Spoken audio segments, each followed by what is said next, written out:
everyone. This is the Business Boot Up edition of the Dreamers and Doers podcast. I'm Braden. I'm joined by my awesome co-host, Sammy Grace. Hi, Braden. Each week we'll come to you live from the Norman's Farmers Market, where we will hear interviews from our youngest and oldest entrepreneurs who inspire, educate, and give you business ideas to help your business. And speaking of live from the farmer's market, you might hear some audio in the background. Like we hear right now, we have a violin and a guitarist just going off. And it's kind of cool here. It's just the joys of doing it live.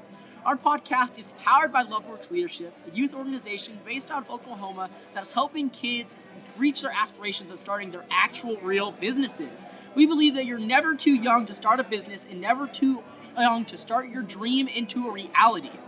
Let's meet our first guest, Margot Giannis, who's no stranger to starting a business herself. Margot is a part of a student-created company through OU's First Fidelity Price College of Business IBC program. That's a mouthful. Their business is called More Than OK, and they are all about making the community a little bit brighter with their unique OU LED desk sign. And the best part, all profits go back to LoveWorks Leadership. Hello, Margot. It's so great to see you and talk to you today. Yes, nice to talk to you guys. Hello, how are you guys doing?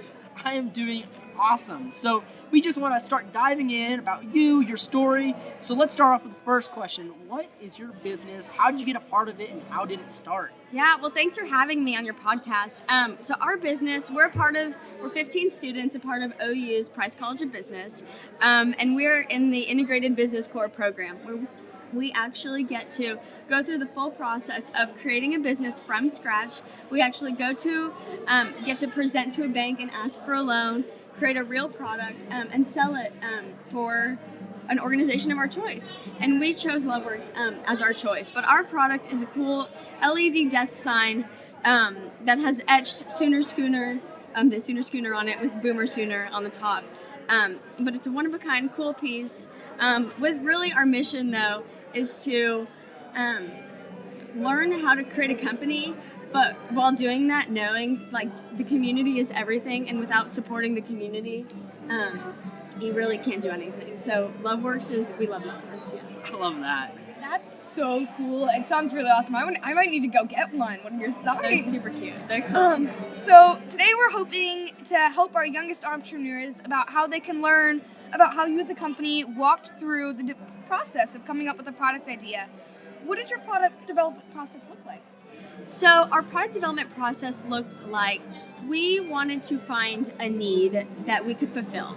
So during this time, we knew that we're isolated, we're separated right now. I mean, things are slowly becoming normal and we're back together, but we weren't necessarily allowed to be on campus, allowed to, share our university spirit, spread it in person with each other. So we thought this would be a cute way to have university spirit at home.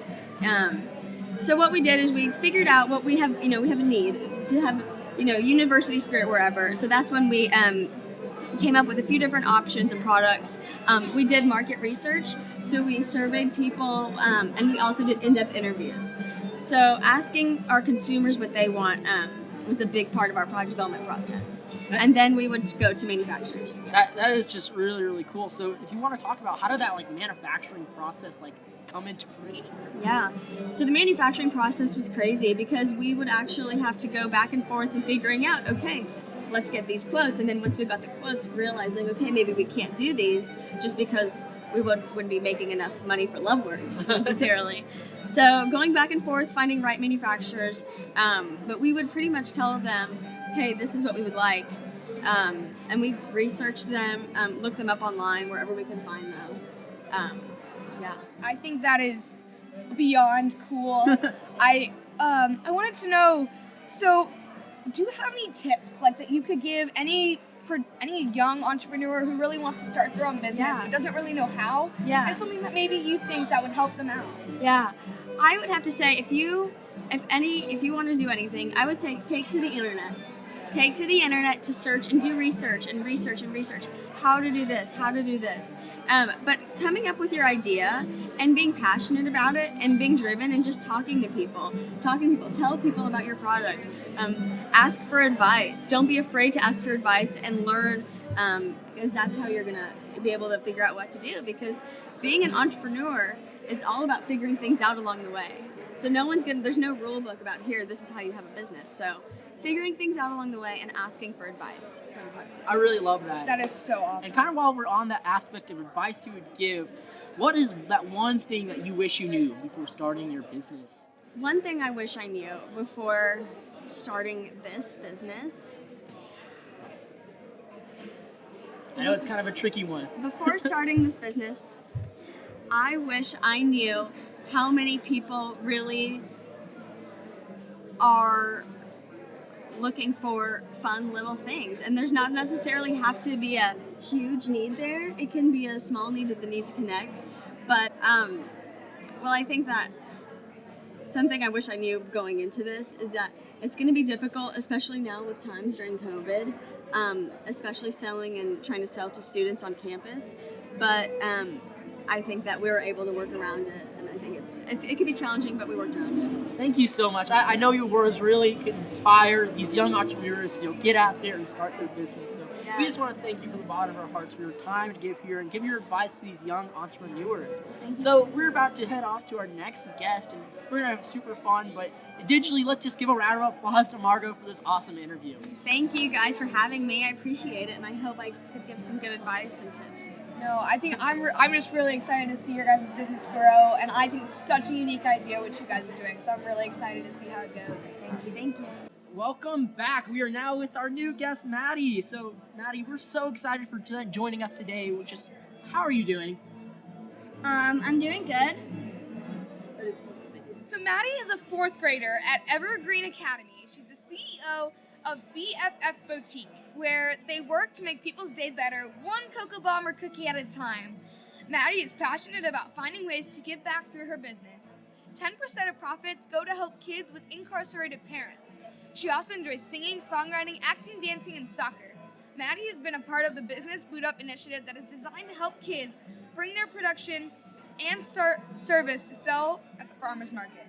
That is just so cool. And speaking of that singing and dancing, you can still hear the awesome guitarist and violinist playing their hearts out there. So that's really cool to see. So Maddie, we're so excited to learn more about your story, Maddie. What is your business and how did it start?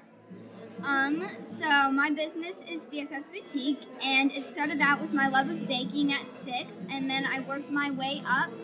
While LoveWorks was helping me, I worked my way up to BFF Boutique. That's just so cool. So today we're hoping to inspire our youngest and our oldest entrepreneurs out there. So what is something that helped you come up with your product idea? How did you get your product to sell here at the farmers market?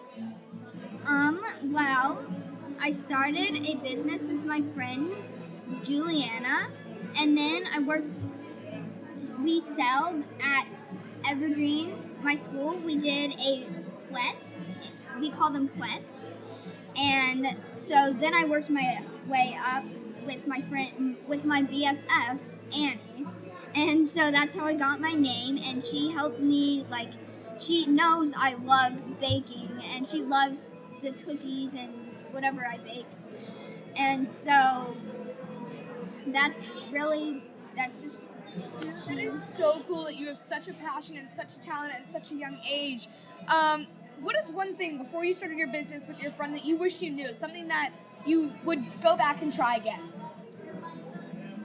Well, I think that I would probably, do you mean, try over? Yeah, something that you would want to do over if you didn't know. I think I would do over. I was so nervous. We had to sell at one point, and I was just Annie was doing hey everybody, you guys should come, and so all I was doing is standing there selling. And so I think now I think I would have gone back and yeah, no, that makes a lot of sense. Yeah, so kind of for our last question, wrapping up, we're talking about all this advice we give to ourselves, but what would be that tip, that killer tip that you'd give to somebody to be successful in their business? I think a tip would be to smile and to always put yourself out there, even if you're embarrassed or nervous. You need to always put yourself out there and don't stay back and wait for someone else to do that for you. You should do it yourself. I love that so much. Maddie, just thank you so much for your time. But before we start wrapping up, where can we find your BFF boutique? Well, I have a business website, and I'm going to be selling next month at the farmers market.